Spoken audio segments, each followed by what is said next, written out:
महंगाई में इजाफे के साथ ही दूध की कीमतों में भी इजाफा कर दिया गया, जिसके बायस लोगों की मुश्किलात में भी इजाफा हो गया।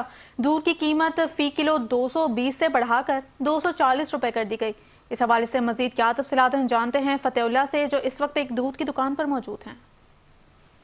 जी बिल्कुल, इस वक्त मौजूद हो कराची की एक मिल्क शॉप पर, और यहाँ पर अभी जो है आज ही दूध में 20 रुपये इजाफा कर दिया गया है। आज यकम अप्रैल है और आज ही जो है 20 रुपये किलो पे इजाफा कर दिया गया है। जैसे कि दूध 220 रुपये किलो था, इस वक्त कराची में जो है नोटिफिकेशन जारी हुआ है जिसके मुताबिक 240 रुपये जो है अब दूध फरोख्त किया जाएगा। तो हमारे साथ एक ऐसे ही कस्टमर मौजूद है जो दूध खरीदते हैं, उनसे जानते हैं कि वो इस इजाफे को कैसे देखते हैं। अस्सलाम वालेकुम सर। वालेकुम अस्सलाम। सर, ये तो आवाम के साथ ज़्यादातर ज़्यादती है और ये ऐसा नहीं होना चाहिए। हमारे हुक्मरानों को चाहिए कि आवाम को रिलीफ दें, क्योंकि वो वैसे ही इतने परेशान हैं काम की वजह से और दूसरे मामलात की वजह से, महंगाई की वजह से।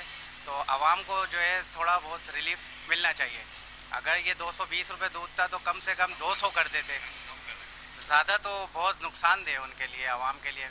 मुझ समेत हर आदमी जो है वो परेशान है महंगाई से। तो लिहाजा ये हुक्मरानों को चाहिए कि वो इसके ऊपर नजर षानी करें। जी बिल्कुल, जैसे कि लोगों का यही कहना है कि अवाम एक तो वैसे ही महंगाई के बोझ तले दबी हुई है। जैसे एशिया खुदनोश की कीमतें बढ़ी हुई है, इसी तरह सब्जी की कीमतों में, अब दूध में ही दूध की कीमतों में इजाफे के साथ ही जो है लोगों को मुश्किलात का सामना उठाना पड़ेगा।